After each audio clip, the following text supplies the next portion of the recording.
জুলাইকে প্রথম বাংলাদেশে বিকৃত করেছে বিএনপি।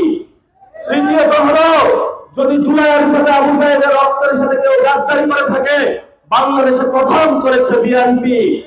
বিএনপি যদি ঠিক হয়, আবার বাংলাদেশে জুলাইয়ের ঐক্য হবে, ফেসিবাদ বিরোধী ঐক্য হবে।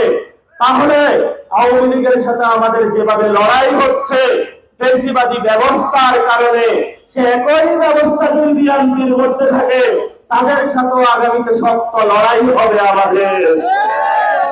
এই লড়াইটা বিএনপির বিরুদ্ধে নয়, এই লড়াইটা জিয়াউর রহমানের বিরুদ্ধে নয়, এই লড়াইটা খালেদা জিয়ার বিরুদ্ধে নয়, এই লড়াইটা হলো চাঁদাবাজদের বিরুদ্ধে লড়াই, এই লড়াই হলো সন্ত্রাসের বিরুদ্ধে লড়াই, এই লড়াই হলো ভারতীয় আধিপত্যবাদের বিরুদ্ধে লড়াই। সেই লড়াইয়ে আপনারা সবাই ঐক্যবদ্ধ থাকবেন। আজকে তরুণদের বেশি উপস্থিতি দেখতে পাচ্ছি, এরাই আগামী বাংলাদেশের স্বপ্ন। এখানে অনেকে উপস্থিত হয়েছেন আমাদের বাবার বয়সী, অনেকে দাদার বয়সী, অনেক মা বোন উপস্থিত হয়েছেন, তরুণ যুবরা যারা উপস্থিত হয়েছেন এখানে আজকে সবাই এখানে তরুণ, কোনো বৃদ্ধ নাই এখানে। কারণ তাদের মনের মধ্যে আছে ওসমান হাদির আজাদের স্বপ্ন, তাদের মনের মধ্যে আছে ওসমান হাদির ইনসাফের স্বপ্ন। আমরা আজকে আপনাদের এখানে কেন এসেছি এটার একটু ব্যাখ্যাটা আগে দিয়ে নেই।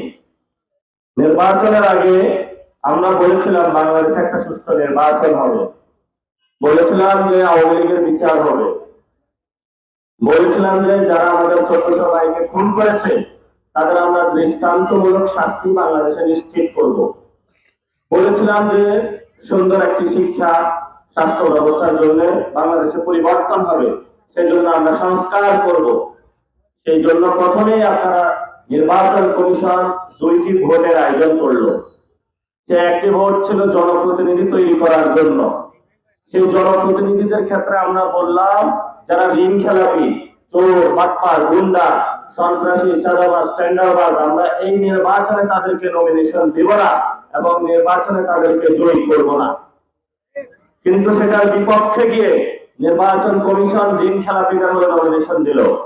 বিভিন্ন দল, গুন্ডা, সন্ত্রাসী যারা সমাজে আপনাদেরকে গত 17 বছর নিপীড়ন চালিয়েছে তাদেরকে আবার নমিনেশন দিল।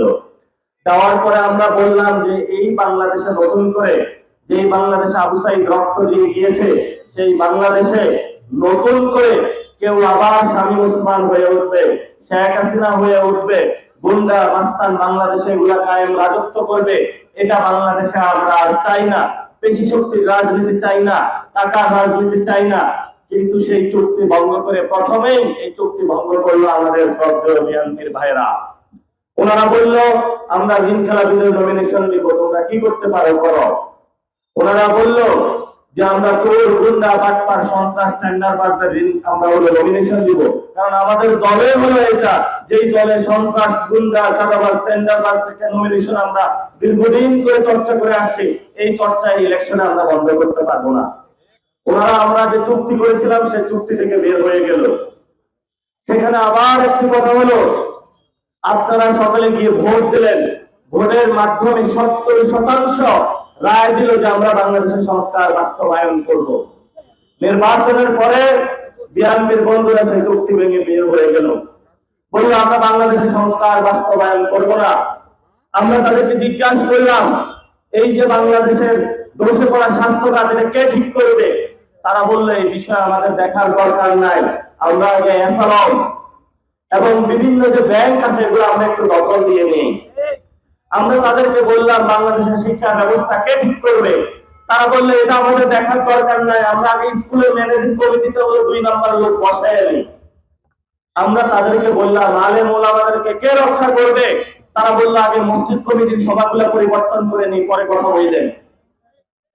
এখন অপেক্ষা করতে করতে আমাদের দেওয়ালের পিঠ থেকে গেছে। আমরা আপনাদের দরবারে হাজির হয়েছি, কারণ আপনাদের ভোটে যে ক্ষমতায় গিয়েছে সেই ভোটে কালকে ক্ষমতা থেকে আপনারা মসজিদ থেকে তাদেরকে নামিয়ে দিতে পারবেন। আপনাদের হাতে ক্ষমতা, এই ক্ষমতার দরবারে আমরা উপস্থিত হয়েছি আবু সাইদের স্বপ্ন নিয়ে, যে স্বপ্ন উনি বাংলাদেশে বাস্তবায়ন করতে চেয়েছিলেন। আমরা আওয়ামী লীগের ব্যাপারে জিজ্ঞেস করলাম, আওয়ামী লীগের তো বিচার করতে হবে, এরা আমাদের 1400 সন্তানদেরকে খুন করে চলে গিয়েছে। ওরা বললো বিচার দরকার নাই, আগে কয় লাখ টাকা নিয়ে এসেছে থানায়, ওইটা দেখে তাদেরকে ছেড়ে দাও। শুধু তাই নয়, বাংলাদেশের মানুষ 47 আজাদীর সংগ্রামে রয়েছে, 71 যুদ্ধ করে স্বাধীন হয়েছে। গত 53 বছর ভারত আমাদেরকে চুষে চুষে খেয়েছে। সেই ভারতের কষ্টে যখন আমরা তাদেরকে জিজ্ঞাসা করলাম, তোমরা বেশি কথা বলিও না, আমাদের কাছে জিয়াউর রহমানের ব্যানার আছে, খালেদা জিয়ার ব্যানার আছে, আমরা কি করব সেটা নিয়ে তোমাদের নাক গলানো দরকার নাই। আমরা চিন্তা করলাম, যেহেতু জিয়াউর রহমানের ব্যানার আছে, যেহেতু খালেদা জিয়ার ব্যানার আছে, তাহলে তা ভারতের বিরুদ্ধেই যাবে। যেহেতু খালেদা জিয়া বলেছিলেন ওদের হাতে গোলামীর জিনজির, আমাদের হাতে স্বাধীনতার পতাকা। কিন্তু বাবুদের দেখা হলো পরবর্তীতে আমরা হতাশ হলাম। ওরা ইলেকশনে ভারতের সাথে হাত মিলাইলো, আওয়ামী লীগের সাথে হাত মিলাইলো। ইলেকশনের পরে যখন সংসদে আমরা বললাম বাংলাদেশে ভারত রাষ্ট্র সীমান্তে মানুষ হত্যা করতেছে, বাংলাদেশকে অনেক লোক পাঠিয়ে দিচ্ছে, এই বিষয়ে সংসদে আমরা কথা বলতে চাই, বিএনপি সেটা সংসদ থেকে খারিজ করলো। এখন চুক্তিটা প্রথমে জুলাই যে ঐক্য রয়েছে, এই ঐক্য প্রথম বাংলাদেশে হলো বিএনপি ভঙ্গ করেছে। দ্বিতীয়ত হলো জুলাইকে প্রথম বাংলাদেশে বিকৃত করেছে বিএনপি। তৃতীয়ত হলো যদি জুলাইয়ের সাথে আবু সাইদের রক্তের সাথে কেউ গাদ্দারি করে থাকে, বাংলাদেশে প্রথম করেছে বিএনপি। বিএনপি যদি ঠিক হয়, আবার বাংলাদেশে জুলাইয়ের ঐক্য হবে, ফ্যাসিবাদ বিরোধী ঐক্য হবে।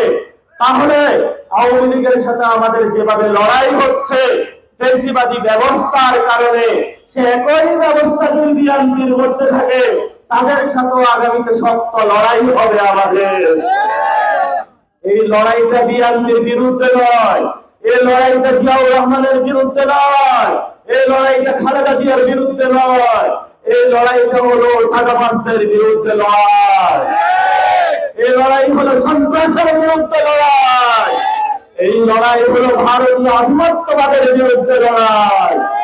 সেই লড়াইয়ে আপনারা সবাই ঐক্যবদ্ধ থাকবেন।